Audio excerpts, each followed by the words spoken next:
Steven Seagal, welcome, welcome, welcome. You are on the top of the world, my friend. We are here. We are willing to do anything for you. It is the wonderful world. We are in the wonderful year of 1996. Nothing can go wrong. Oh my God, Bill Clinton is president. It's wonderful. Now, what do you got for us? What do you want to do? Oh, they really. Uh, Come again? On every movie. You want to make Barry's movie like Barry Son? You want to work with Sonnenfeld? No. He's Okay. a hack. Oh, I want to make every movie. every movie. Yeah, every movie. I want to make every movie. I want to make every movie. Okay. What kind of movie do you want to make? I want to make a serial killer murder mystery. Okay, so you want to do like Seven? But better because I'm in it. Of course, Steven. What? Yeah, of course. Okay, so we'll do Seven. That's great. Buddy cop movie. I guess Seven is kind of a buddy cop movie. No, like comedy. Buddy cop comedy. Okay, well that's something different. Okay, so you also want to do a buddy cop movie, a comedy. Okay, that's cool. We can work on that. Gangland, crime movie. Okay. Well, yeah, I think you've done a few of those, so we can do another one of those. It's in my wheelhouse. So yeah. Of course. Yeah, we can do that. No problem. Is there any other kind of movie you want to make? Anything else you got to pitch? Touching family movie. Say that again, Steven? A touching family movie. Okay. I feel like these aren't strong pitches because you're just naming genres, but it's fine. We'll go with it. Touching family movie. Okay. Cool. So all these projects are lined up. So we can start shooting the first one, right? Martial arts. Okay. Yeah. Hey, you're the master. You're perfectly trained in every kind of fighting style. No one's ever denied it. Strengths in my ponytail. Yeah, of course. Why wouldn't it be? Right. Okay. So we get a setup. Samson. What was that, sir? I'm like Samson. Yeah, you're just like Samson. Now, Steven, we do have to set up a lot of different shooting dates. It's a lot of movies. So of course we. No, you're not listening to me. You're not listening to me. Well, it's difficult to, but go ahead. I want to make all those movies. Yeah, we're gonna make all those movies. Yeah. No, you're not. I want to make all those movies as one movie. As a what movie? Sorry. I want all those movies. Yeah. As one movie. Is it a one movie? All those movies, one movie. Box office gold. You know when I pick a movie, that's when I'm under pressure now. The question always comes back to me, what were they thinking now? Whoa, what were they thinking?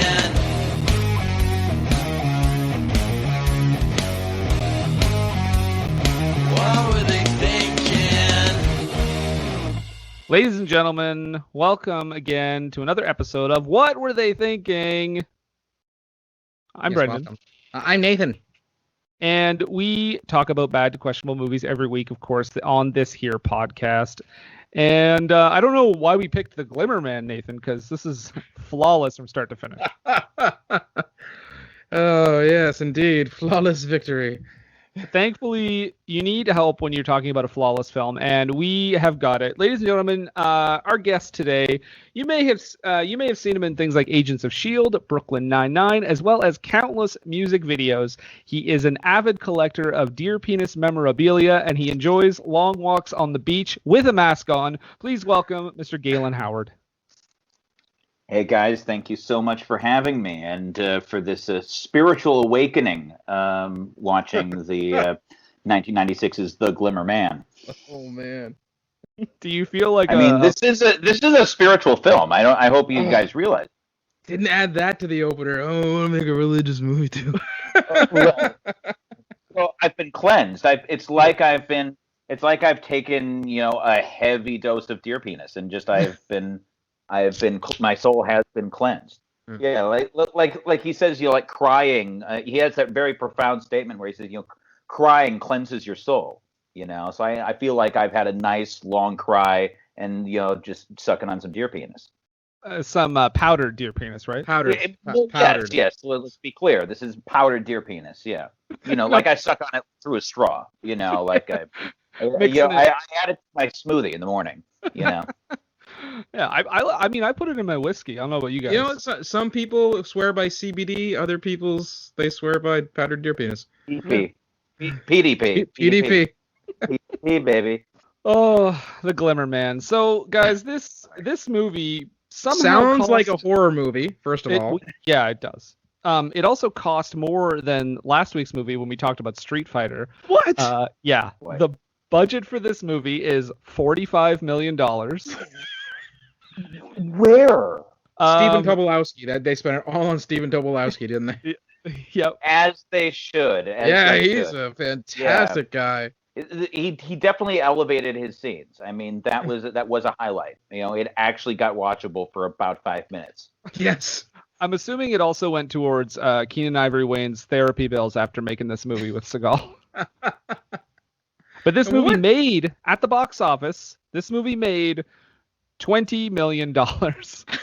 Halfway there, guys. Yeah, it's good. You're a very glass half full guy, aren't you? Yeah.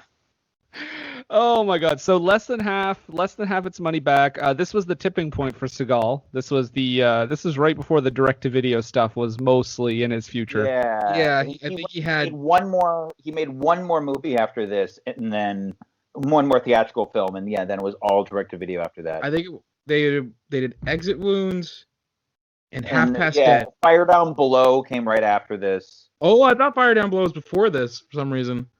Yeah, it was right after. This is 96. That was 97. Yeah. Okay. Yeah. So pretty much at the end of his rope as far as theatrical releases, except a few here and there. But I mean, let's just dig in and let's start this movie because nothing screams 90s more than the opening credits of this movie. Well, the opening credits is 7. Yeah. It's just it's flying credits. It's the opening sequence from 7, but with just shots with twangy guitar. And a, that's a broken filter.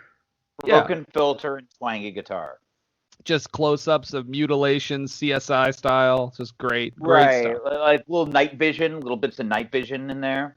So you don't know what this is. It's from the beginning. And it's always good when it's that when it's that camera out of a moving car footage. You all know you're in good hands. When it's just like let's just stick the camera out a window and drive around. Is only a valid thing to do if you're shooting the opening to Kids in the Hall. Just gonna say. Exactly. This movie needed Dave Foley in the Seagal role. I get it. Or at least his penis. He could have played the deer penis. David Foley's deer penis. Yeah. I'd like to see. Side note: I would like to see Seagal play the chicken lady. If I do I don't lose any fights. You're not fighting. You're not fighting anybody. Fuck, chicken lady. I imagine that's how the SNL rehearsals went when he hosted it in the early 90s. Oh my God. Oh, classic. So, I haven't actually tried to watch any of those sketches. I've only heard the legends. There's 2 sketches on that entire episode that don't have Seagal in them, and they're great. And then everything else, of course, is garbage. He wouldn't do anything that poked fun at him or was self-effacing in any way. Yeah. Which, I mean, if you're gonna do Saturday Night Live, that's the stance you got to take, right? Yeah. Yeah. Yeah. You gotta be super not cooperative. That's the best way to go in. I mean, he made them long for the days of Chevy Chase. So Seagal comes into this movie with absolutely no fanfare whatsoever because we see Keenen Ivory Wayans playing a cop, and I don't remember his character's name. I apologize. But we have Steven Seagal. I think he plays Seagal's Ray Cole or something. Jack Cole. Jack Cole. Okay. He's a jackhole. He's definitely a jackhole. Jack Cole. Jack Cole of all trades, man. Keenen just saunters into his old partner's office, and Seagal's just sitting there, and he's just kind of oh, hey, nice beads. I guess you're the new guy. That's your introduction.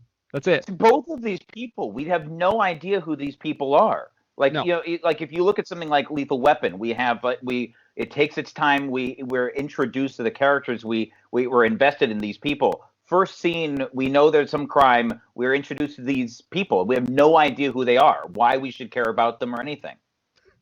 So this movie thinks it's 7. I didn't note that right away. Yeah.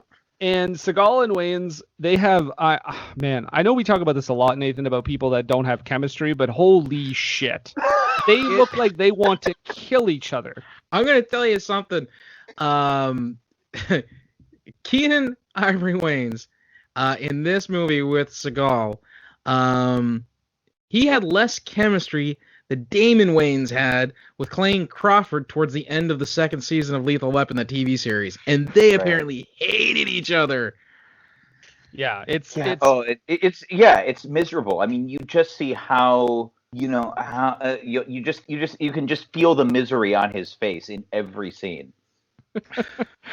So, and I'm glad we mentioned SNL earlier, because there is something that comes into play here, because we start off with a big set piece where this guy is basically, he's a maniac, he's in the school, he's in a high school, and he's threatening to kill someone or kill himself or whatever. And right. I mean, it's basically like it's the equivalent of like the suicide jumper in Lethal Weapon. Yeah, only better. Oh, so much better. But Seagal shows up. Because we're introduced to like this this like high school student in a Catholic school. This kid who looks 30. I mean, he looks 30 years old. His girlfriend is Nikki Cox, who was like, I think she was like at least 26 at this point. Yeah. But what's interesting here is there's an offhand comment he makes when he enters the school where someone comes up to him and says, "Yeah, we tried therapy," and he's like, "Huh, guess that didn't work, huh?" Very like snarkily, and it just reminded me that when there's a story of when he hosted Saturday Night Live where he actually did pitch a sketch idea where he would play a therapist where Julia Sweeney would come in to see him for appointments, and every appointment he would rape her because, quote, "That's what therapists fucking do." Wow. Wow. I'm sure that went over great with Julia Sweeney. Yeah. Oh, yeah. Was Nora Dunn still around at that point? Because she would have had a field day. No, Oh, unfortunately, boy. that would have been fantastic, though. This is the same Seagal who's like reportedly took out his penis during callbacks. Yep. So, And yeah. the same Seagal It's a metaphor. who's sitting at a table with a bunch of females and apparently was just like had his hands underneath, feeling all of them up. Mhm. He's not a good guy. He's not a No. good I'm a character. guy. Character. I Don't give talk great about massages. character. Just go with it. Go with it. Yeah, let's ask Katherine Heigl how good he is at staying in character. Mm-hmm. So I got a serious question at this point. Well, actually, we should talk about the scene first because he he stops the whole thing by pushing him through a window into another building through that window. Clears the gap with no loss of trajectory at all, straight across an alleyway. A physically impossible feat. What's great is that the shot of it from outside, you can see like as he's going out that they're not going to make it. And then suddenly they're on the other side. Yeah. Like it's almost parody level. But yeah, no. So my question is, so he stops him, he saves him. You find out that guy is like the son of like some sort of like drug dealer, Russian, whatever. Right. But the thing is, okay, does Steven Seagal, and maybe I haven't watched enough Steven Seagal movies, but does he think that he's not white? When he tells the guy to get his white ass out of here. Well, yeah. And there's just some other moments when I was like, is he trying to like affect a voice? Fire Well, down below. There's also like later on there's footage of him like later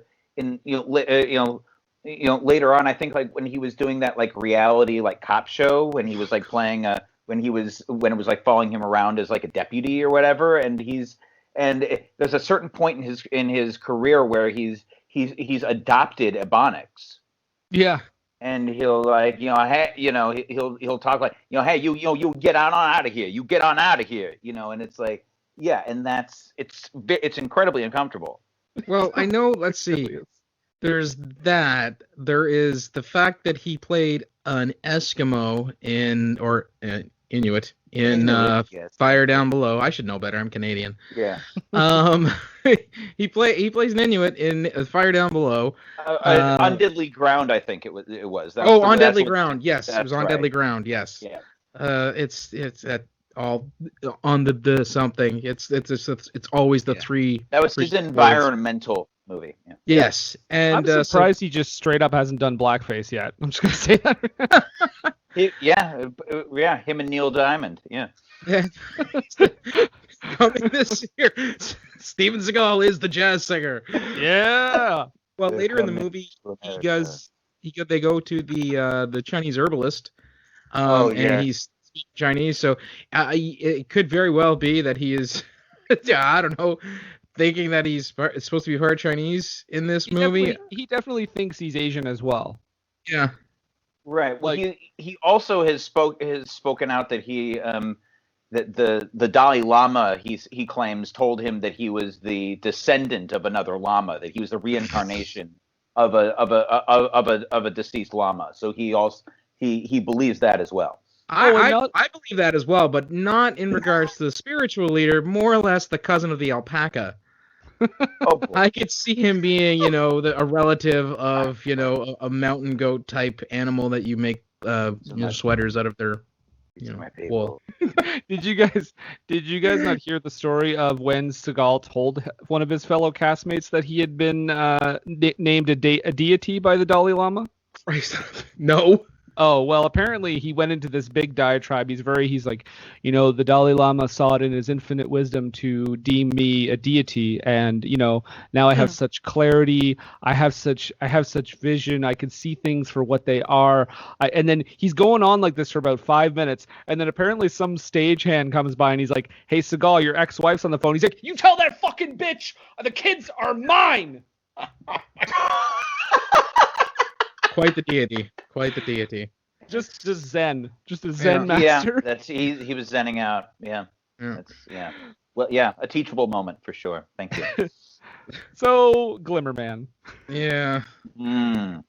Yeah, Seagal, after he saves this guy, who again ends up being the son of the mob guy. So Devereaux. Another side note: which Golden Girl would you cast Seagal as? Oh, he's a Dorothy. Yeah. Very, very serious and aggressive. If you had a And- party and invited everyone you knew, you see the biggest gift be for me to be a kick to the fucking face. Mom, send you back to Shady Pines. Oh, but anyway, so the mob guy's enforcer comes to the police station. He's basically like, hey, we want to thank you. We want to thank you for saving the kid's life. And he's like, he says that line that Galen mentioned earlier, get your ugly white ass out of here. Which made me laugh for 10 minutes. What? It makes no sense. Like, what are you No. doing? Like, I wonder if like that was Keenan's line and he's just like, I want that line. Right. Okay, well, we're That going to change would it a not little surprise bit. me at all. We're going to Would change you- it a little bit for you, Steven. No, don't change it. It's fine. It's perfect. Yeah. Well. He takes every one-liner. I mean, he always has to have the final zinger in every scene. Even Even if if it doesn't said make sense, one-liner yeah. conflicts with everything he said previously in the scene. Absolutely. We'll see that throughout. And he is a perfect character. Like, there are no flaws. There is no. I mean, like as far as the story is concerned, as far as the movie is pushing, he has no fucking character That's flaws right. whatsoever. That's right. No fatal flaw. No internal conflict. No. No personal challenges. He has no arc. I mean, that's another thing. He has absolutely no arc. He has not changed one iota from beginning to end.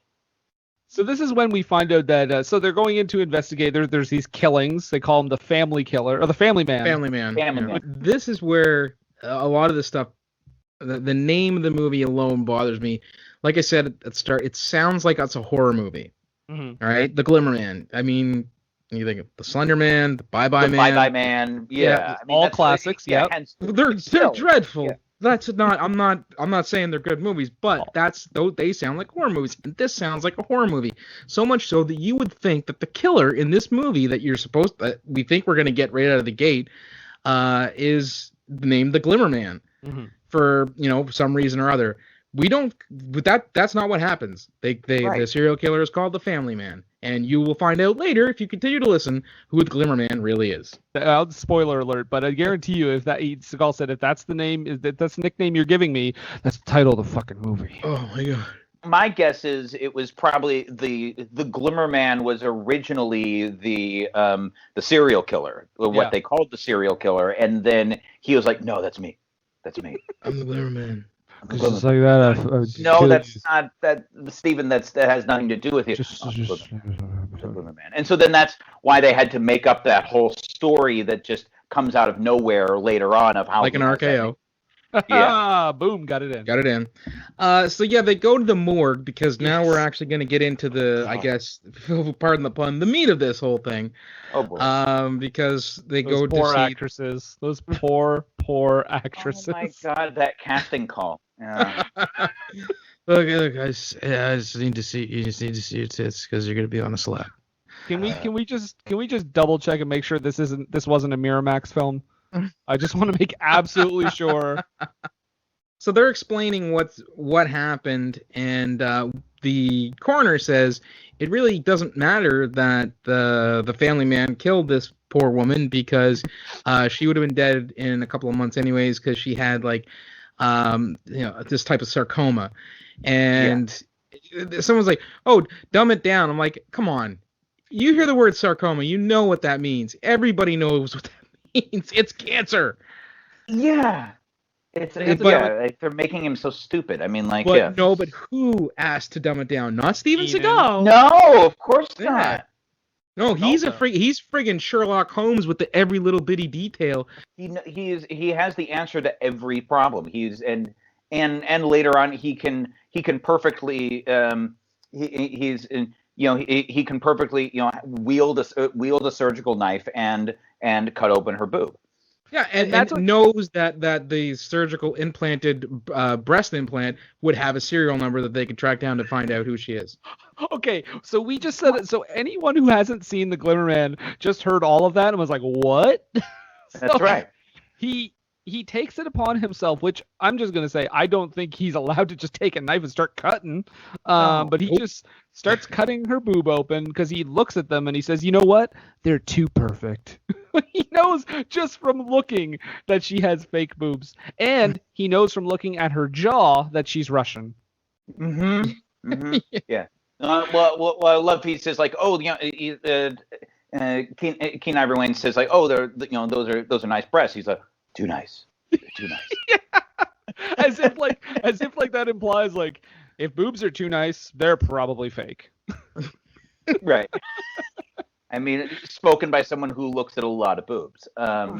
So Every time he looks in the mirror, the two on his chest and him in general as a boob. oh boy. So, Don't add us. Yeah. Steven. And did you notice how quickly he extracts that implant? Like in 2 yeah. seconds. he didn't have to contend with any sort of muscle or Yeah. any sort of viscera, nothing. Just slice, plop. Flop. Yeah, Fizz, just like fizz. squeeze it out of there. It's like Oh, what a they didn't have to relief it was. barely even had time to reach in. It was literally just boop, boop. Boom. That was actually a perfect recreation. I wish people could see what just happened because Galen perfectly reenacted that scene. So this is Um, when we go to, for some reason, the Chinese herbalists. Seagal knows them and he speaks the language perfectly. And guys, I just want to point out right now because the movie makes us know this. Keenan Ivory Wayans is playing a character that is straight. Okay, he doesn't cry. He's totes straight. I don't know that number. It's Steven Seagal. I don't know that number. Don't answer it. I'm not answering his phone calls. Tell me what movie, you know, shit. It's funny. It's a good movie, right? It's a good I movie. I get a Google alert every time I hear something. Every time people talk about me.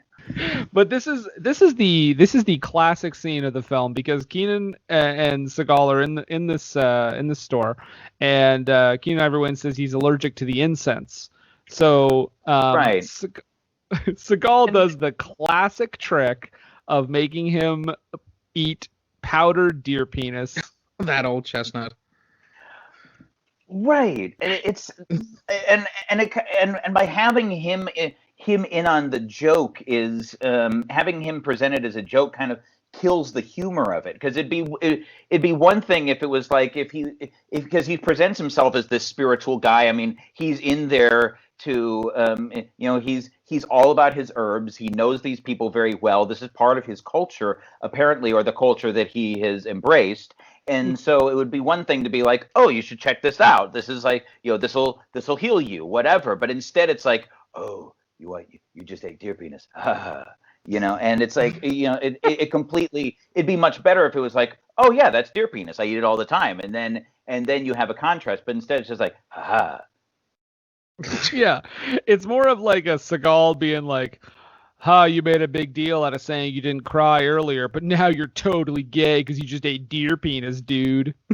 Right. I mean, like, you can tell that, like, he went, with he went through the script and was like, and was always like, I gotta be head of the joke. It's like, see, no, the joke's on him, not me. But Steven, it just 2 lines before you said that it was perfectly okay to be, in touch with your feelings. Oh, I gotta make fun of him for being in touch with his feelings. And Silly. for eating deer penis. It's only okay when I do it. So now after this scene, which again doesn't really serve a purpose. Yeah. It serves absolutely no purpose. It serves for another lazy joke later in the movie. Exactly. Oh yeah. Yeah. Also, we get this little running theme where Keenan Ivory Wayne's character is kind of makes these occasionally makes these kind of racist comments, like almost like there's that one bit where he like says like, I can't, like where the Chinese clerk is talking to him. He says, "Can't you see I'm black?" Yeah. So there's no way I could racist. understand Chinese. Because I'm black. And like in the beginning, like he walks in and he like speaks like fake Chinese, like in this very racist moment, like just being like, oh, blah blah blah blah blah. This is what you sound like. I'm surprised Seagal didn't take those lines. It's not racist. Yeah, like, well, he could. Yeah, I mean, he you can definitely see him just like taking every line from any other character. That's a good line. I should have that line. But Steven, that's Steven Tobolowsky's line. I'm also Steven. Same Steve. All Stevens. I'm every Steven. All Stevens I'm matter. every Steven. So they go and stop. They get called away, or Seagal takes the call because he takes every call that comes in on the radio, and I guess they're just counting on them showing up to the crime scene because it's an ambush. And Steven Seagal says the immortal line, "Wow, you brought a screwdriver. It's kind of like bringing a screwdriver to a gunfight." It's like, yeah, it's exactly like that, Steven. Yeah. There's no simile. It's like that's literally what it is. Yep.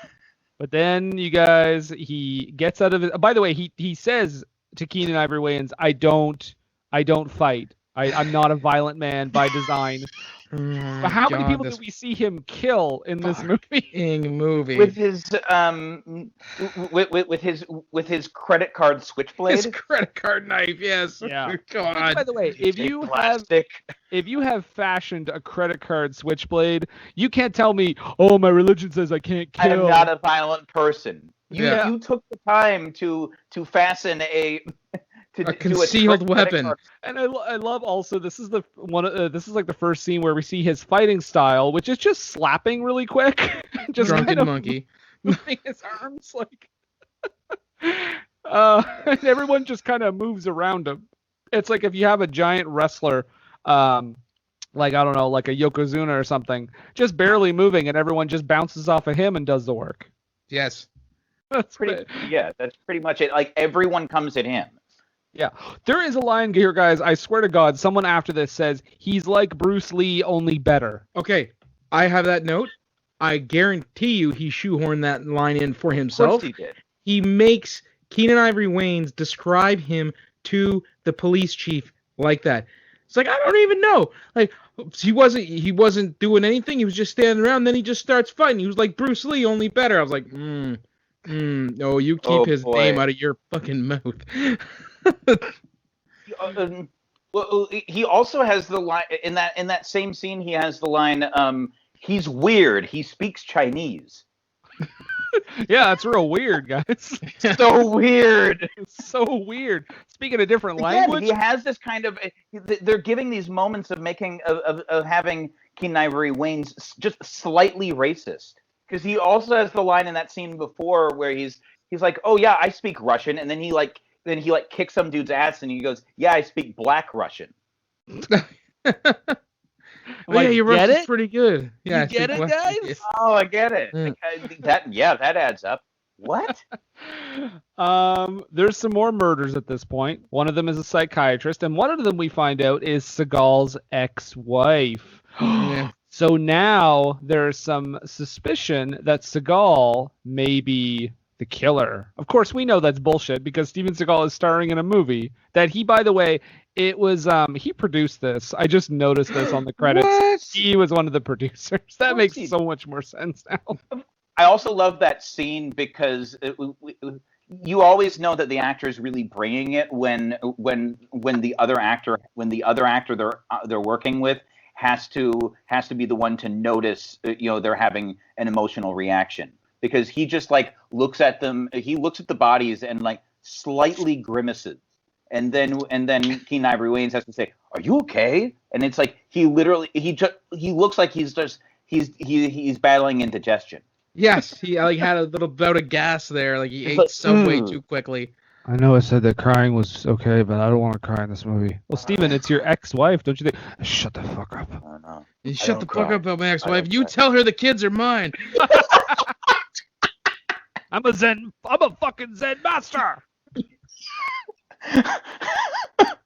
He goes and immediately tells his children that their mother was brutally murdered. I gotta tell my kids their mother's dead. That's also when we meet, like when we meet his new wife, which just comes out of nowhere. Like for the first 25 minutes, you don't ever get the sense that this man is married. No. Also, crazy, but I think she was a lot younger than him. Right? Hmm. I think it's great. You know those kids got paid background money because neither one of them spoke. Not a Yeah, single one of them cried or said "mommy" or "daddy," what happened. Not a line, not a word came out of those kids' mouths because they were getting paid as extras and not as actual actors. Oh yeah, absolutely. I also love how they're the one character establishing line for the wife is she just in the beginning, she's like on the phone, and then he enters and she goes and he goes like, "Oh, what's going on?" And she goes, "Oh, I have a new patient. They say she doesn't have long to live." That's it. That's it.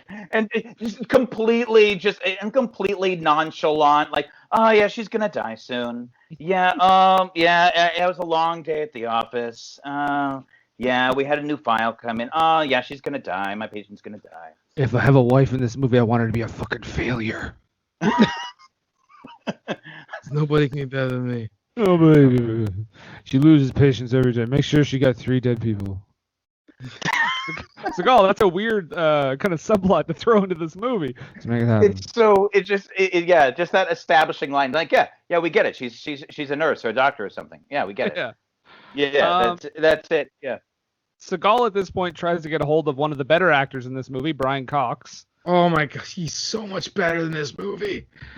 And he's trying to get a hold of him with like code names and shit. We don't know anything about what this is. Again, you think this starts out as a murder mystery. It's got like the Russian mafia and shit involved now, and like CIA, and it's just horse shit.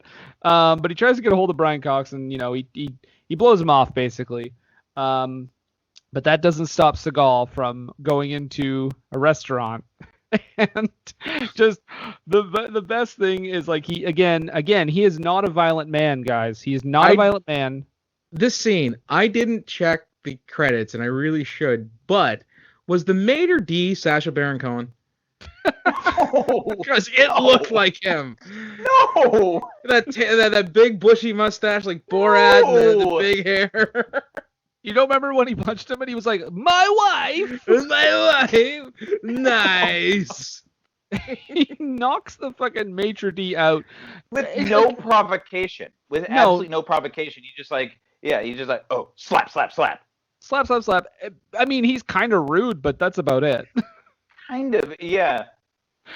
Did you also notice that like he's speaking to the guy with like this like with this like thick sort of Esperanto Italian accent? Oh, yes, and he's then affecting the and then accent. immediately just turns to him and is like, yo, hey man, get out of here. yeah, playing. Like he I actually- only speaks Italian on the phone. Like what's going on? I actually thought that was like a for all the nonsense in this movie, I actually thought that was kind of a funny character detail, and that he was like he's got to play up the look of the restaurant and like the just how the setting of the restaurant and everything, and then really he's just like some schlub like. Well, and that's it. Like the idea, I'm guessing, is that if they were, because the don't forget the restaurant was closed at that point. Yeah, right. They were doing like a private function. And Mhm. basically, it's closed so that the mafia don can talk to the crooked senator, or CIA guy or whatever. And so they have to, like, if somebody calls in, use your accent. If the place was open and they were taking in people and doing reservations, he would be forced to put on the accent. If anybody's in that restaurant when it's closed, they're in the know and they know this guy's a schlub. So you just don't worry about it, kid. Do you imagine like when they're training their staff and it's like you get docked like you didn't use the accent. You didn't use the accent. So you're saying like Brad Pitt from like Inglorious Bastards would be like a good employee at this place? So Seagal goes into, because he wants to go talk to Brian Cox, because he's like, what's going on with this killer? Is it a CIA operative? What's going on? Mumbles a lot. I had to have the subtitles on. I couldn't hear what he was saying half the time. Oh yeah. Did you notice when he sits down and like he then like grabs the senator's plate over but doesn't eat it? He's just like, I'm just gonna take this. I'm gonna do this bit where I take the food. Forget it. I'm not gonna use it. It's total alpha move. It's my food now, but I can eat it if I want. I don't know. I remember I ate a big sandwich. Never mind. Is what actors call business. I gotta have some business in the scene. Actually, business. Brad Pitt. He uses food. He uses food for business. I can do it too. Look at this. Forget about it. Anyway, I trained Bruce Lee. I'm out. Oh yeah. When I was 6. Yeah. Taught him everything. So yeah, he thinks the killer, the family man killer or whatever, is like a former CIA guy. No. He thinks, okay, this is where things take a real wild diversion. He is theorizing that the family man killer is a legitimate serial killer with the whole, voices from God and that sort of thing. But the last killing was done by a professional hitman who was trying to cover his tracks to make it look like the family man killer. Guys still with us? You still with us, guys? I had a stroke. What? Okay. But Seagal, after his meeting with Brian Cox, he does do a lot more push foo, as he's like beating up some of the people. I mean, they're all flipping over him and landing in tables. He's not doing anything. He's doing nothing. No. They ADR some parking validation jokes. Oh yeah, brought in a parking. You can tell it's ADR because it's not mumbled. Exactly. Now, okay, someone utters the line, we got to hurry up and get back to 90s. And I've never associated so much with a line in my entire life. Well, Keenan doesn't he? This is the bit where he meets with like an art teacher or something, and Yes, and he finds out that the killer, or one of the killers at least, is a man named Christopher Maynard, played by Stephen Tobolowsky. He's so much better than this the movie. great. Yeah. No, for real. Yeah, you were saying earlier too, Galen. He owns his screen time. Like he's great in the limited amount of time he's in this movie. Tobolowsky is a guy, every time I see him, he does well. He is such a fantastic character actor. I really, really wish his success was even broader or bigger than it is. He's got He's got the great gig on the Goldbergs as Principal Ball, which is hilarious. Everyone Mhm. knows him as Ned from Groundhog Day.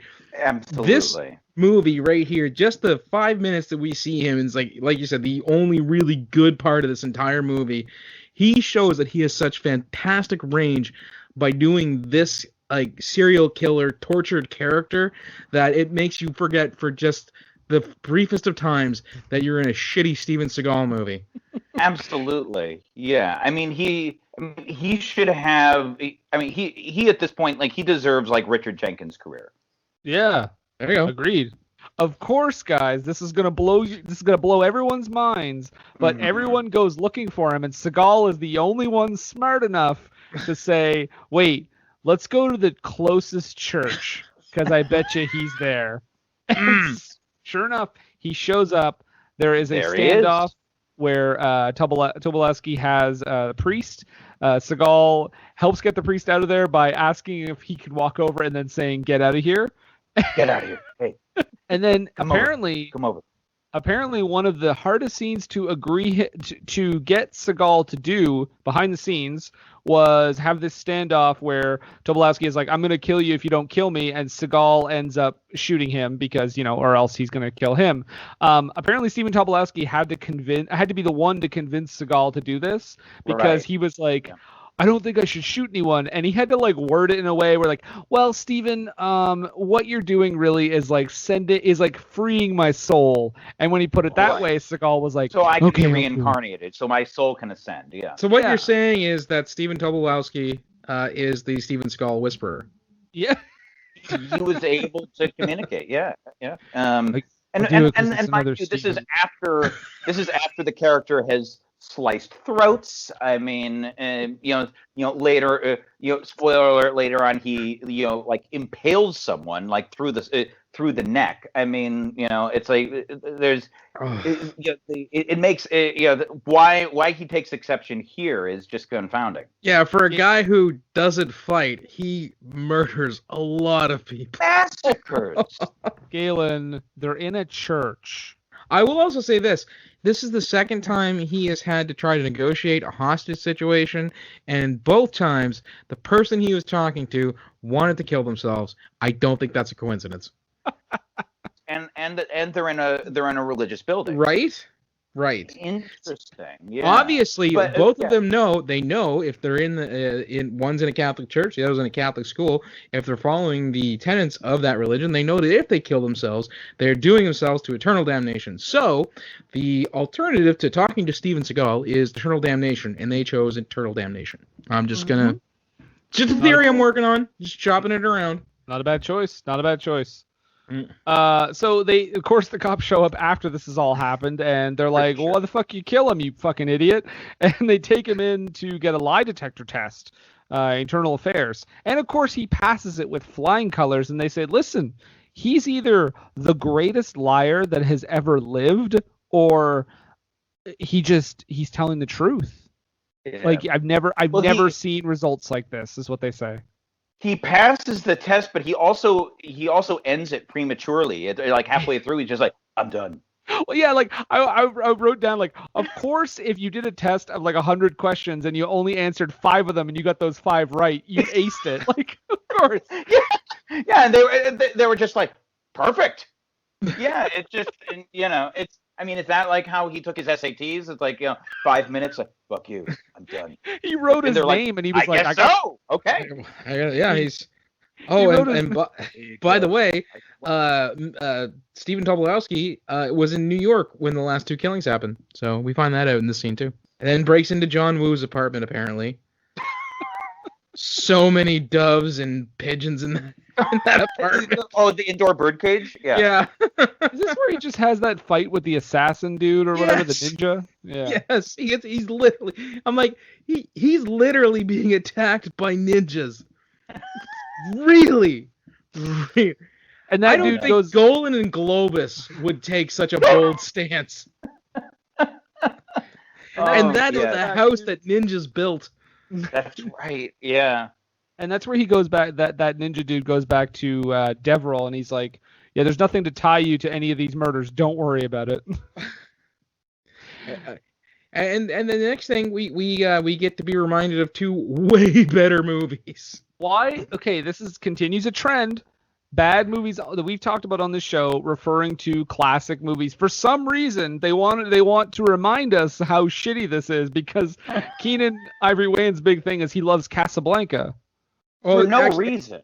No, It doesn't reveal anything about his character. I feel like there was probably so many rewrites from what this probably originally started out as, whereas Keenen Ivory Wayans' character was a really fully developed three-dimensional type character who was a film buff and would probably talk about how it's an escapism for him and it's an expression for human emotion and the human condition, but we gotta cut all that. I gotta fight people and make you eat deer penis. but also don't remember, I'm not a violent man. Right. So he's gone to see a film festival where they're showing not only Casablanca but Philadelphia Story. Yeah. Like, come on. And then they have this bit where Seagal meets up with them, and they have this bit where Keenen Ivory Wayans pretending to not cry, and then when they're outside, I think I'm just saying, if you don't, you're a robot. You're a robot. Also, that was some of the worst crying acting I've ever seen. Yeah, that was just what they probably just was like, they were always like, go action or act or whatever. Yeah, and we got Seagal for 10 minutes before he passes out again. If they had time to set it all up, they could have said, Keenen, your motivation in this movie is that it's really successful, and you have to make 2 more sequels with Seagal. Then they would have got real crying out of Keenen Ivory Wayans in this scene. You just got a new roommate. Guess who it is? Oh man, yeah. And they have this terrible attempt at humor where Seagal is like, Keenen says, "You never seen Casablanca? You asking me if I've ever seen Casablanca? Yeah, I'm asking you. You asking me if I've ever seen Casablanca? Of course I've never seen Casablanca." No. Classy. Yeah. And then they walk together away from the theater. Yeah. I never noticed that. He's like, I'm gonna go see that movie. He's like, what movie? Oh, you never? It's Casablanca. You never seen Casablanca? No. Okay, let's go. And then they walk away. they're gonna go watch it at home. What happened? Like, no, he's gonna come with me. He's gonna come, but no, Steven, he's gonna go watch. He already said he's gonna go watch the movie. No, he's gonna come with me. Continuity be damned. Where are you going? Aren't you coming with me? Everyone going to watch Casablanca. I'm I'm a nice guy. Everyone likes me. Like my jacket. My jacket hypnotizes people. So after this, we get our title, and we find out that Brian Cox, hold your breath, wait for it, is the villain. We knew that. I mean, I also love the early foreshadowing scene where he's where the first thing we meet him, where he's just reading the paper and goes, 10 ways to spend your weekend. Yeah. In his menacing tone, just like, $5 off shoes. And the worst part about this whole thing is it's just an exposition so we can find out that Steven Seagal had CIA military black ops training. You know what? He has fought with a credit card. He has cleared the gap between 2 buildings with a child in his arms. Full-grown teenager who's at least 35 in his arms, with no loss of trajectory. Okay, we know that he has some sort of. I don't need this exposition. And they say the word. They called him the Glimmer Man because he'd see nothing, and then a glimmer, and then you'd be dead. In the jungle. And that's it. In the jungle. And I'm like, no, you don't name a movie after something so one-off about Yeah, and that's not how his character behaves.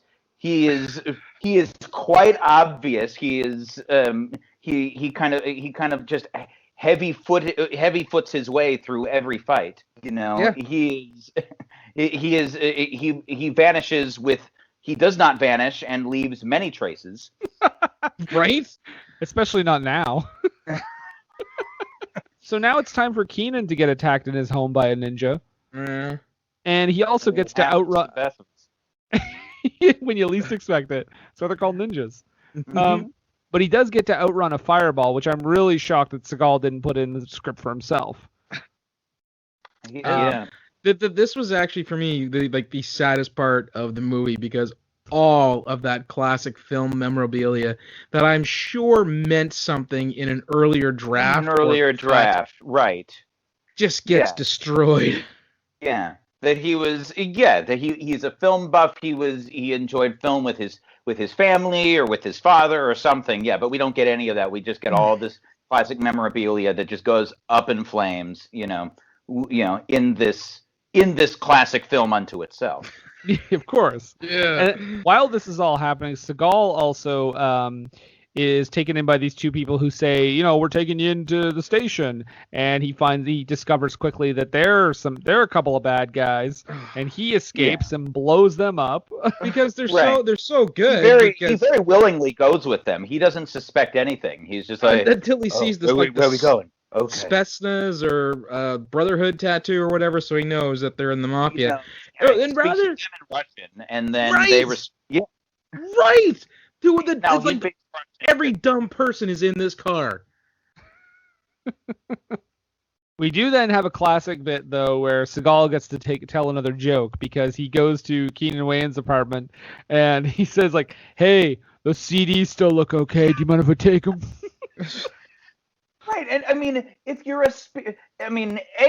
a very spiritual person, you're not going to be preoccupied with material possessions, especially when someone's place has burned down. But again, that's he definitely shoehorned that in. Wouldn't it be funny what about the CD? Wouldn't it be funny if I said, hey, I like stuff.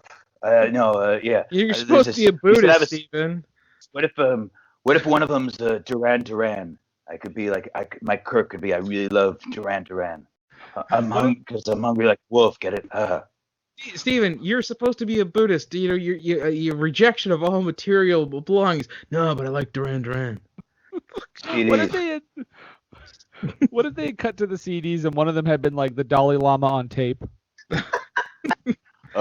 Before he goes and helps Keenan with his for some reason, Steven Seagal calls it a shitbox. That apartment was huge. It's like a studio. It's like a movie apartment. Like, what do you? Yeah, but I think it's because like it burned down. But it's like half a joke that doesn't deliver.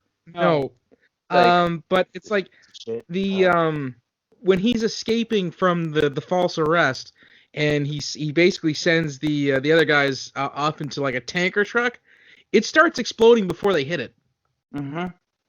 Classic Hollywood. The only thing it was missing was the multiple cuts of the explosion, over and over again.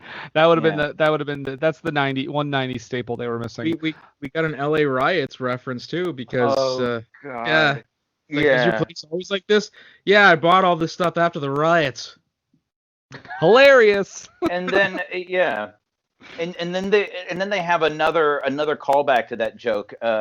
They make another riot joke when they interrogate that one dude, and he looks at Keenan Ivory Wayans and is like, oh, you look like you've been in a riot. And then my favorite bit in that is because it just makes absolutely no sense. That guy says to him like, oh, you look like you've been in a riot, and then Seagal goes, he looks like he's been in a riot. Like, what? The fuck is that? He's just like his idea of he because he always has to have that. He always has to have the last line, and he couldn't. He was obviously like his pain pills were like kicking in at that time, so all he could think of was like, I'll repeat the last line that he said. He looks like, because he said, you look like you've been right, so I'll say he looks like he's been right. See, the thing is, I do that to Brendan all the time when we're having technical difficulties, and but at least when I do it, I'm doing it knowing that it sounds ridiculous. I don't think he felt that it sounded ridiculous. I think he thought that's a zinger. I'm saying that. I'm getting that one right. It's a good line because he said it before, but now I say it because it's better if I say it. I don't know if you saw my. I don't know if you saw that episode of Saturday Night Live I hosted 5 years ago, but I got to sing Kung Fu Fighting with Chris Rock. It was pretty great. Oh my. I killed it. They didn't have me back on because they were intimidated. I was Well, so funny. I mean, they so never funny. had me back on because it was a perfect episode. I mean, where can you go from that? I heard it was canceled after my episode. I don't know. I don't watch it anymore. I don't watch it anymore, but yeah. Oh, yeah. If that doesn't sell you, watch my Arsenio Hall appearance. So I got. Are we all on the same page that Steven Seagal is just a Donald Trump that knows kung fu? I mean, he's been he's attended like multiple like several like Republican conventions. he loves the Russians. He loves the Russians. He spoke out against Obama. Awful frequently. misogynist. I'm just saying. So Mhm. He's no more than a notch or two. Yeah, unfortunately. I'm sure they golf together, the two of them. I'm sure there's many unflattering photos. Watch out for those sandpits. Watch out for the sandpits. I won't tell anyone you cheated if you didn't tell anyone that I don't know kung fu. So, Okay. so Johnny, that Russian guy that secret. the guy that was like the son of the mafia dude. Mr. Devereaux's stepson. Yeah, we find out that He's in a he has a therapist. sanitarium. He has a therapist. Maybe Are you good? sanitarium.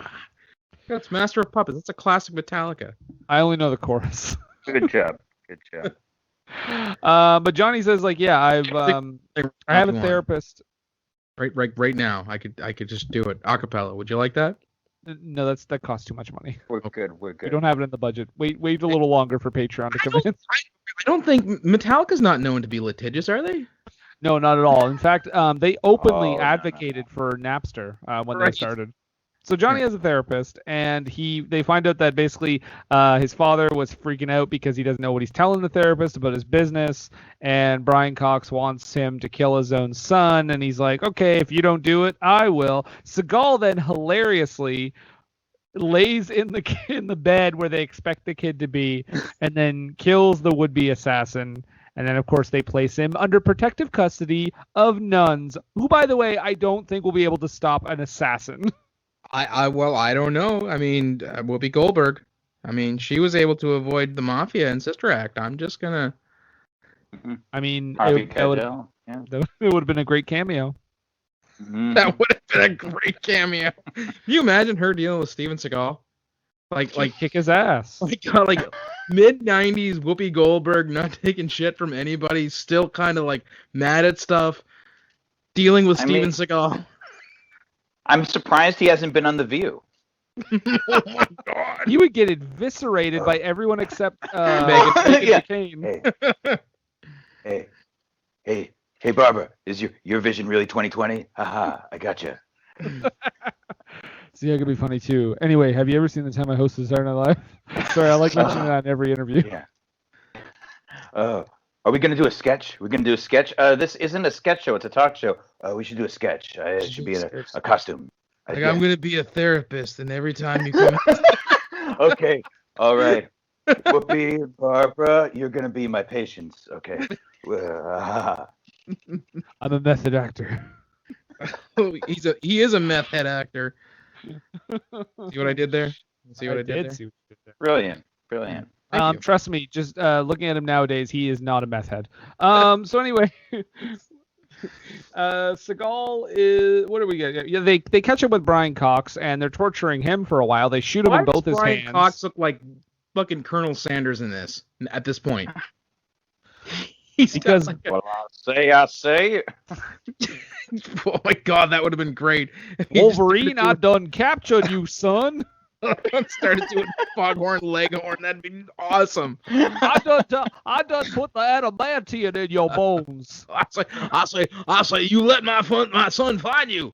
He's not a mutant. That was a joke, son. Come on. Laugh, boy, laugh. Come on. Dance, boy, dance. He's like shooting at his feet.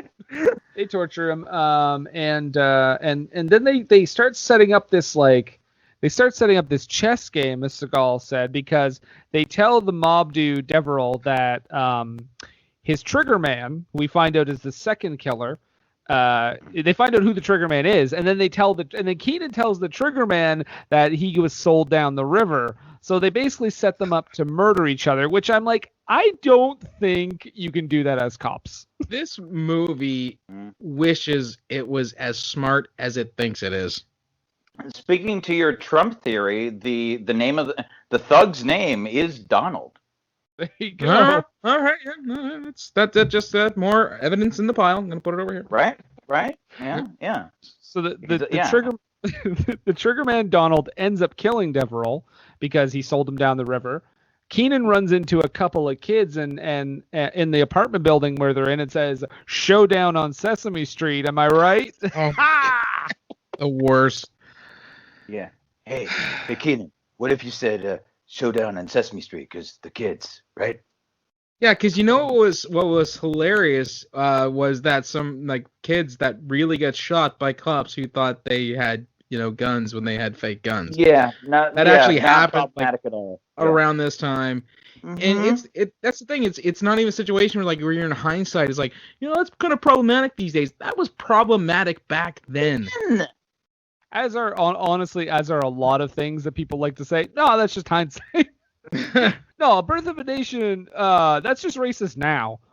Right. It was perfectly great storytelling. Look back, great storytelling. There was no NAACP protests whatsoever. Although purely situational. Although Keenan does say, "Get the hell out of here and take Whoopi Goldberg with you," because one of the kids had the dreads. Yeah, so maybe she was supposed to be in this movie, guys. Would it have been great if she had been the Glimmer Man? Yes. Have you ever seen Fatal Beauty? I'm just putting it out there. Her and Sam Elliott. Keenan almost gets killed, and luckily Seagal saves him though by rappelling himself down the side of the building, and they smash through the window of an old lady's apartment. And it's supposed to be that action trope where they go into someone's place and someone's like, oh my god, but they even do that really lazy because there's no joke there. She's just kind of like, oh, this is weird. Yeah, that's it. There's nothing. Yeah. Old lady, get it? Seagal squares off with the Trigger Man Donald. He beats the shit out of him. It's a very one-sided fight. Mm-hmm. How are we even to so doubt for a second that this perfect specimen will have any trouble fighting Donald the Trigger Man? Yeah, with his perfect specimen with his perfect little Buddhist pot belly. It was coming along at this time. It was it was Oh starting. yeah, you can see it just kind of poking out. Yeah. Yeah, he wasn't full Seagal yet, but it was getting there. Yeah. No. But he kills the Trigger Man Donald, and we have this hilarious joke at the end where I think this was just behind the scenes that they happened to capture on video. Is Keenan Ivory Wayans just telling Seagal to stay out of his life? I feel like he did that behind the scenes, and they were like, "Hey, can you work that into the movie? Just use his character's name." And then make one last powdered deer penis joke. To close it out. Yeah. Okay. Yeah. And that's the thing. At the end of the movie, there's in any buddy cop movie or any buddy movie period, there's always a reason for the two characters to come together. They evolve throughout the film, and in this one, there's absolutely no one. They don't learn anything from each other. At the end, basically, Keenan Ivory Wayans just says, "You've ruined my life," and Seagal just goes like, "I did," and it's just he's completely indifferent. So as we reach the end of the film, now I turn it to you first, Galen. Would you recommend The Glimmer Man? Definitely fast forward. There's some great scenes in it. I was definitely concerned that there wouldn't be enough material in this, and there definitely.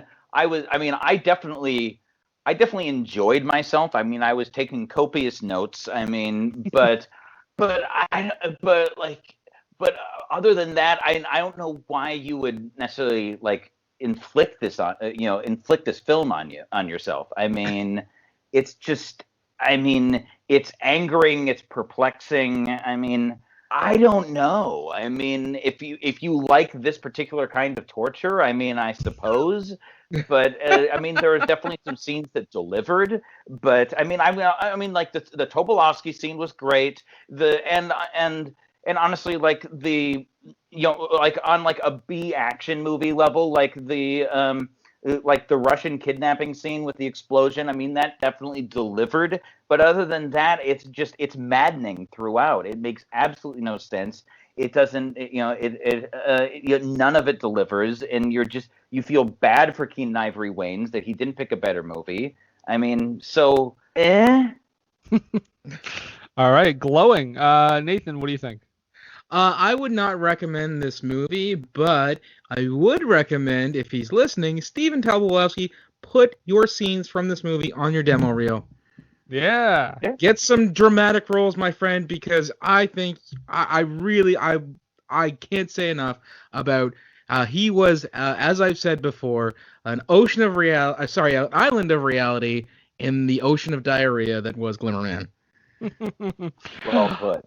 I'm also gonna join the herd and say there's no real reason to watch this movie. There are a couple of scenes like we talked about, like that are just you kind of need to see them to believe some of the stuff that happens in it. And Stephen Tobolowsky makes 5 minutes of the movie passable. But yeah, no, it's a pretty rough movie, and if you don't like Steven Seagal as an actor or a person, you will not enjoy this. So what you're saying is Matt's dad would love this movie. Oh yeah, I remember you telling me that. Get a friend. His dad was a Steven Seagal fanatic. I'm not even kidding. We went over to move them at one point because they were changing, places, and he had like a row of Steven Seagal movies, like Above the Law, Out for Justice, all like the ones that everyone went to see because they didn't realize he was such a giant piece of shit at the time. All the way up to like, I think it was like The Patriot, but not, the one with Mel Gibson, but the right. Yeah, right. That was his first. That was like his first direct to video one. Yeah, yes. Actually, my dad was also a huge Seagal fan. Like he loved he loved action movies in general, like Van Damme and Stallone and all of that. But he especially loved Seagal because he for a while he took about like 2 or 3 years of Aikido. Kind of like part of his like midlife crisis. He got a sports car. He started taking his martial arts, and so he was heavy into Seagal for a few years, up until like the Patriot era. So there was a lot of Seagal in the house when I got most of my exposure from for Seagal. I make it sound like it's a pathogen of some sort, but I mean, kind of is. But because my dad was a big action guy, but he always was more of a straightforward bruiser action guy, like a lot of Stallone and Schwarzenegger, and to a lesser extent the Van Dammes, if I could steal a Simpsons line. But Seagal, I don't think Seagal ever really did it for him, just simply because he's a nothing burger. There's nothing going on. Dead behind the eyes. Let's put him in the category right now, Brendan. Yeah, he's going on the awards nominations for sure. Yep. And for me, I'm trying to think. I think the only, and this is blowing my mind just thinking about it, but I think the only other Steven Seagal movies I've ever seen were just Under Siege 1 and 2. Okay. Right. First one's actually not that bad. I'm gonna say. In other fun fact, apparently. You mean interesting tidbit? Yeah, it's an interesting tidbit. Tommy Lee Jones was originally cast in the Brian Cox role. Oh, that makes sense. Really? Yeah. Then that would explain why he was dressed like Colonel Sanders. Out at last minute. Yeah. And then boy, I say boy. He dropped out when he suddenly remembered how horrible it was filming Under Siege. Oh my God, I can only imagine, like, because I don't think Tommy Lee Jones is known for having the most sunny disposition either. So I can only imagine like the back and forth between those two on the set of Under Siege. Yeah. Good Lord. Okay, well that's the movie. So we are going to take a brief break, and we will be right back. What were they thinking? What Were They Thinking is brought to you by HostGator. HostGator is a leading provider of shared, reseller, VPS, and dedicated hosting solutions. Award-winning support is available 24/7, 365 days a year via phone, email, and live chat. Discover why over 9 million websites trust HostGator. Use the coupon code SCHLUCK for 25% off your first purchase. That's SCHLUCK, SCHLOCK, for 25% off your first purchase. What Were They Thinking is brought to you today by GameItAll.com. Whether it's video game news, the latest in music, or movie reviews, GameItAll.com is your one-stop shop for all nerdy talk. What were they thinking? And we're back. We're back. Yes. Oh. Welcome to NPR Radio. Don't forget, later on, King Biscuit Flour Hour will be up, and we will also apparently Garrison Keeler will be by to give us several stories of Lake Wobegon. But now it is time for the low haiku. Yes, the low haiku, 17 perfect syllables to depict the movie that we just spent the last hour and some change talking about. And to start us off, as our guest, Mr. Galen Howard, would you like to read your low haiku? I would be proud to. Thank you. All right. My haiku is as follows.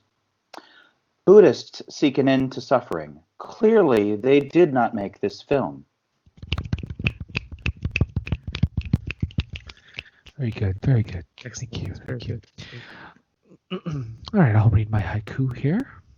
Seagull, Glimmer Man. No amount of deer penis can stop this illness. Mm.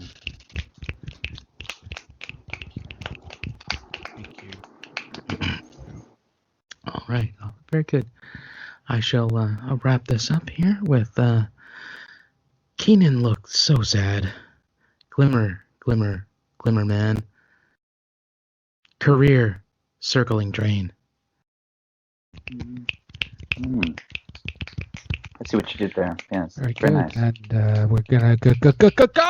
Pooh! We're out. Oh, The there we energy go. is back. Back, and we are up. Good to go. It's like 7 lines of Coke right there. Hard as a rock. Nathan, Yes. what do we always say on this show? Well, you know what we have been inclined to say in the past. Don't take a word for it.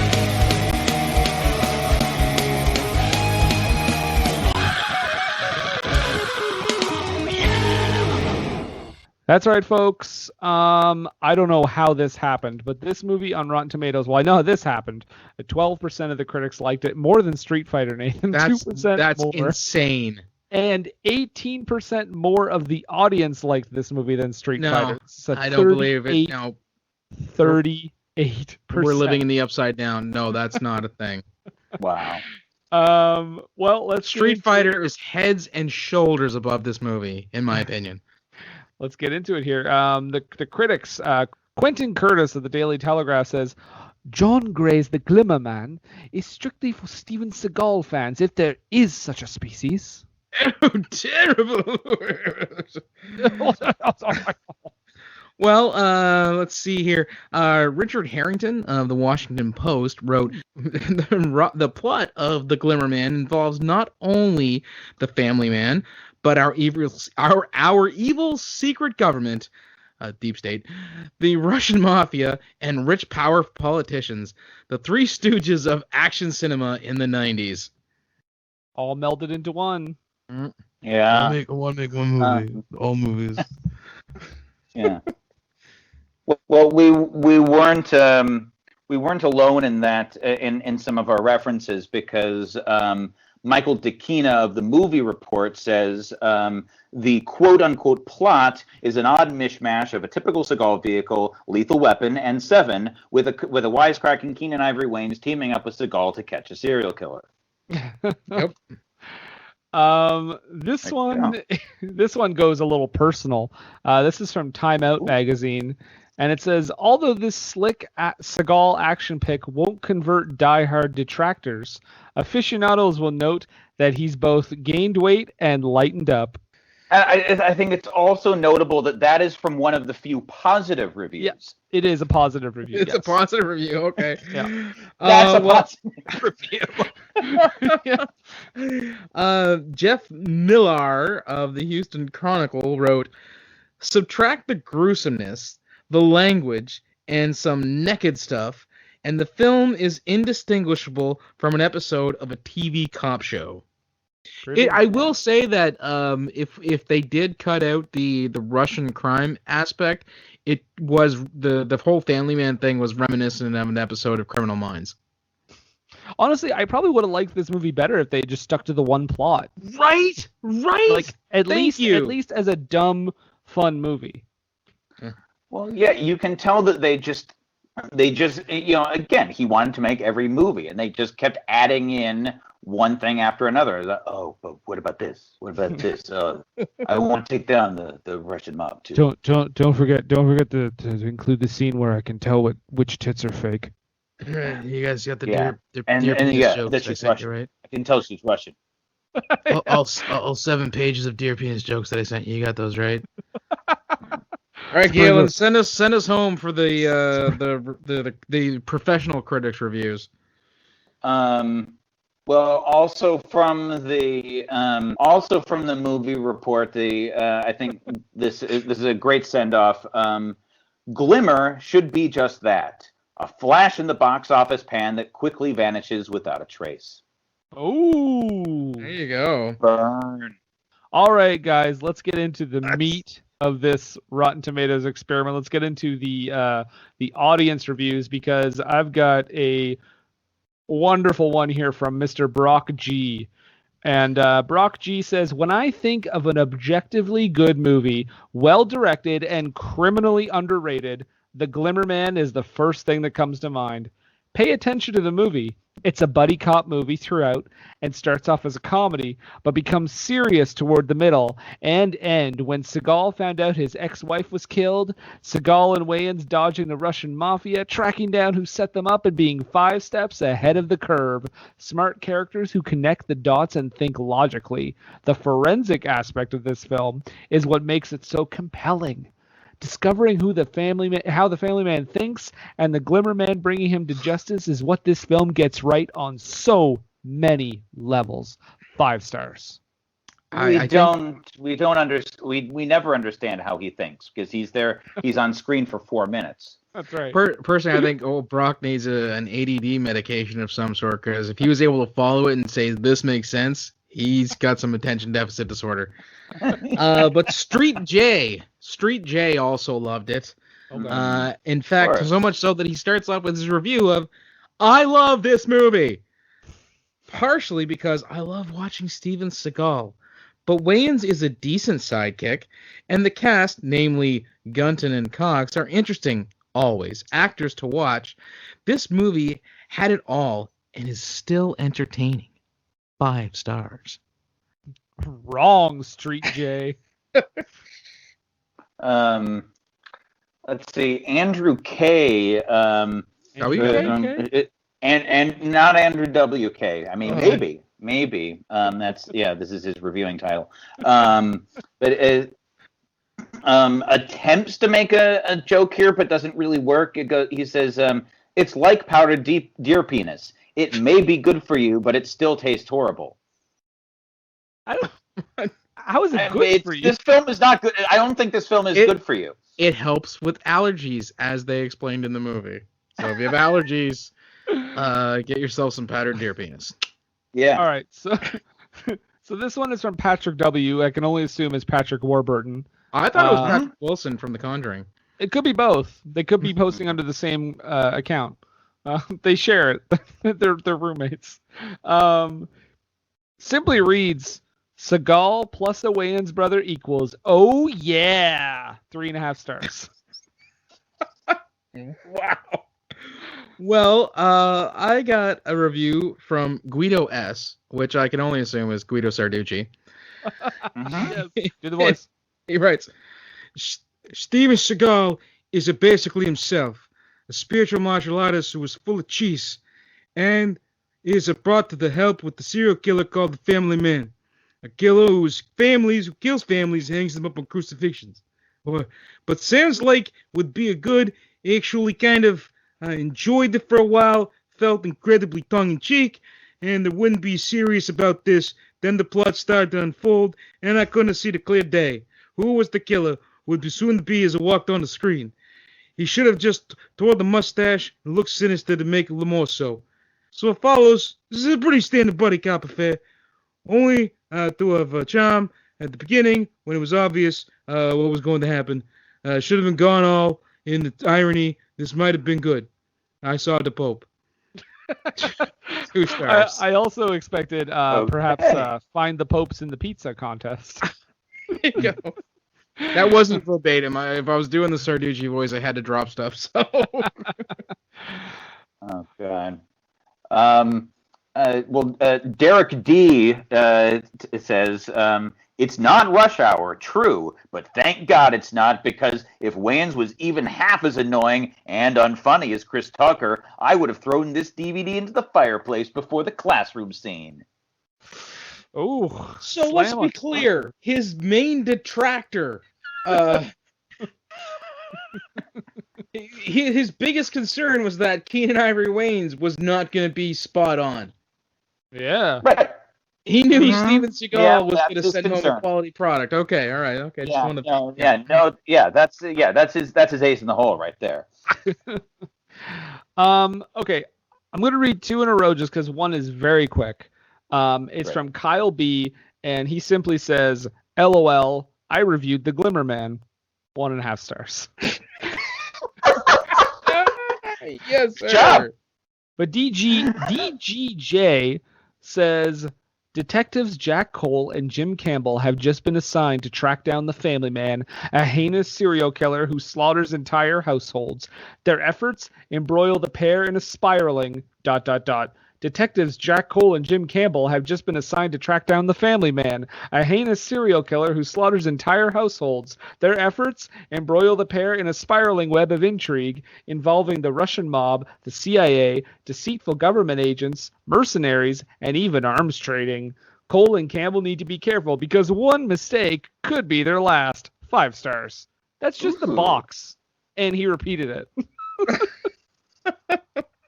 That's just off the back of the VHS. Okay. I got a review here from Scott S. I'm assuming it's Scott Steiner. A good movie. I enjoyed the playoff between Wayans and Seagal. The level of acting was acceptable. Brian Cox is exceptionally good at playing a scumbag. I felt the movie was not quite, but almost in line with Under Siege in terms of quality. 4 stars. Classic wrestling. Mhm. So this review is from Chris. Period. And he says Steven Seagal beats up a lot of people and has a blade in his credit card. Of course, it's a 4-star movie. I mean, in writing, that makes sense. Yeah, on paper, that is a It brilliant adds movie. up. I get it.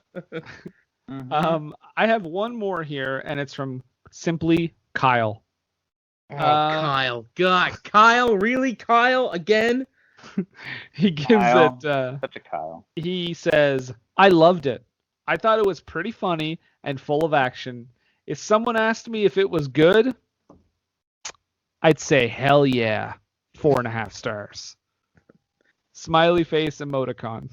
At the end, I forgot about that. Apparently, someone asked him. Well, Yeah, and he my said, last one, "Hell yeah." comes from Adam C. I'm assuming it's Adam Copeland, Mhm. aka Edge. Mm. So I can't really do a voice, but just imagine I have like more teeth than humanly possible while I'm saying this. And a man It's a- bun. And a man bun. Yeah. Money plane. It's a Money plane.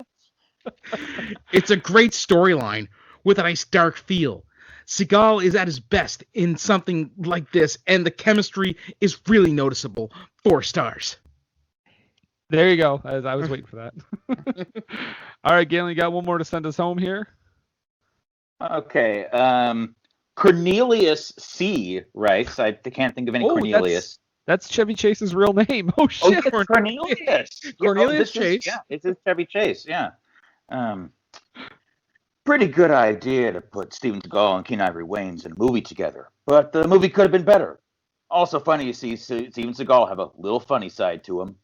3 stars. I should have done the voice of a dog. That's right. Karate Dog. yeah. Or didn't he do another dog movie? He Oh. did Oh Heavenly Dog. Oh, Heavenly yeah. Dog, yeah. Yeah, he did the Benji movie. Yeah, that was. Yeah, That was what starring everyone. Benji. That's why Karate Dog made so much money, right? Because everyone was waiting for him to return to talking dog movies. They were like, oh, it's that Oh Heavenly Dog sequel. But he knows karate now. Oh shit! Steven Seagal wait, should have voiced Karate Dog. I would. Has he? He's voiced an animal before, hasn't he? Not that I'm Steven aware. Seagal, yeah, not that I'm aware of. Okay, that just seems like a like someone would have cashed that card yet. An animal is a lesser form of what I am. I can't do it. I can't understand. I appreciate all beings, but I will not. This is the same guy who didn't understand Arsenio Hall's joke when he was talking about Michael Jackson being his neighbor. So I don't think he'd catch on to any of that. No. There's a wall between us. We don't see each other. Is he playing with Bubbles out in the yard and stuff? Do you see like Bubbles playing? No. What? No, I don't. He's very private. He's very private. Yeah. See each other. There's a large wall. You can't see over it. And then at Try the to end, scale. he kind of mumbled it. I remember at the interview, he kind of mumbled at the end. He's like, "Yeah, I'm gonna have dinner with him tomorrow night, probably." We're gonna have dinner. It's gonna be great. I'm bringing my meatloaf. Secret recipe, family recipe. Secret Oh, it's filled with shame and regret. old Mama Seagal's. Goes down that shame now- and regret. In fairness to me, Fairness. that's not how that works. I'll give you one if you want, though. Okay. To be fair, To be fair, my knowledge or trivial knowledge of Steven Seagal outside of the Saturday Night Live stuff Mhm. begins and ends with the fact that he got a career on a bet. Go on. Okay, Yeah. so this I don't know if he was a producer or just a movie exec. He had or a talent agent, but he bet with another one of his peers that he could make anybody a star. And the other guy got to pick, and he picked this guy who was teaching Aikido at a local dojo, and the rest is history. Is that Kinda right? like- it's kind of like the fertilizer salesman story behind Manos, but Yeah. it turned out a little different. You know, yeah, Just better. a little bit. Okay, well, that is the movie. Those are the reviews. And before we go any further, Galen, I just want to say thank you for joining us for this. Yes, thank Thank you. you so much. Again, the spiritual enlightenment is still wafting through me. I can course. still feel the deer penis, just kind of bubbling up. Or keep it down. I hope you got something to keep that down. Yeah. Once you get that deer penis going, can't stop it. Do you have anything you would like to plug? On October 7th, I'm going to be doing an installment with a group out of LA called Scripts Gone Wild, and we basically you get a bunch of respectable actors, give them a classic script to read, and then get them gradually intoxicated throughout the entire thing. So we're going to be attempting the creature feature classic Arachnophobia. Nice. So tune in. It'll be live on YouTube 7:30 PST on October 7th. And if you miss it, you can it'll be on their website. It'll be on their YouTube page for all eternity. Awesome. And where can people find you on the interwebs? I'm most active on Instagram. You can just find me at Galen Howard, all one word. Perfect. There you go. Nathan, Mm-hmm. it's time to give a hint ski for next week. Okay. So next week is, October is beginning. It is time for horror month. And I'll give the hint here. Just give me a moment. Got to get into character. Hey, babe, come on into my crypt, all right? Okay. Okay. All right. So Nathan's a very special occasion for Galen here because he gets to meet a real live monkey, Montrose Monkington III. Is he here to say a few words before He we absolutely is. I will just get him here. Yep. Oh, come on up here, bud. All right. Hello! It's a good friend Montrose Monkington III here. It's nice to meet you, Mr. Galen Howard. I see you've done fairly well for yourself, the Brooklyn Nine-Nines and the Agents of S.H.I.E.L.D. and whatnot. Congratulations, good sir. But I would also like to invite you and all the listeners of What Were They Thinking to my YouTube channel, Montrose Monkington TV. You can check out my videos about the wrestling. I do like to talk about that. Although I am going to be exploring the hosts, my Canadian hosts here. We'll be looking at the National Film Board, some of their more infamous entries, if you will. So do look out for that on Montrose Monkington TV. If you want to be friends with me, you could check out the Facebook group Montrose Monkington III Esquire and Friends on Facebook. And if you wish to tweet at me, remember, I had no opposable thumbs, so it might take a little bit of time for me to get back to you. But you can at Montrose III. That's the number 3RD. Thank you. More later. And thank you, Montrose, for wearing clothes this week. I really No, appreciate you're it. welcome. It's you know what? I felt it was appropriate because of what happened with that Milos character last week when I wasn't having clothes. Yeah, that was unfortunate. It was not okay. I'm glad you guys didn't get that on tape. But I will be filing a grievance, and you will hear from my barrister. Patreon exclusive. Thank you. More later. Thank you. You're welcome. Bye-bye. Bye. Get out of the shot. See ya. Okay. Bye-bye. It's leaving now. Oh, wait. I'm going to go down the stairs. Okay, go down. Just gonna walk All right. down. Oh, it's a spiral after. staircase. Oh, no, not a It's spiral. going around this way. Okay, bye-bye. See ya. I love visual jokes on podcasts. They always translate. They always work so well. Yeah. All right. Well, you can find us on all the platforms. We're on any podcast app. Just search for us. We'll be there. I assure you. Our home base is www.ttpodcast.podbean.com. You can follow us on Twitter and Instagram at www.ttpodcast. Find us on Facebook. What Were They Thinking? We have a Facebook group. What Were They Thinking Interactive. You can find us, of course, on Redbubble, TeePublic, Patreon. Come be a patron. Come have fun. Support. Enjoy. Get some bonus episodes while you're at it. Pick a movie. I don't know. I'm not the boss of you. Do whatever you want. You can be the boss of us if you're a Patreon. Yeah, there you go. And that's about it. So I guess at this point, after again thanking our guest, Galen Howard, thank you again for being here. Thank you. I guess I just have questions for you, Nathan. Oh, you do? Yeah, I just have a few. Okay, well, I'll see what I can do, man. Well, in a movie where Steven Seagal is not given any kind of... He's a perfect character. Okay. As far as the movie is concerned, he is a perfect character. Oh, okay. With no flaws. Right.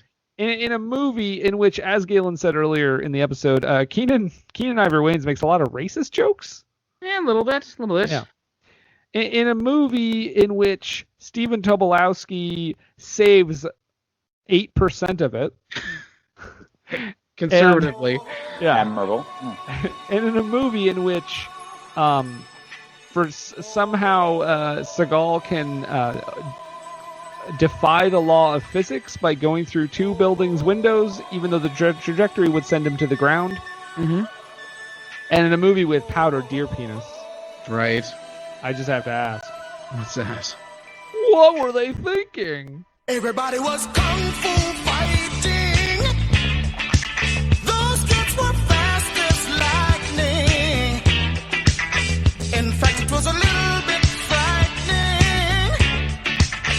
they fought with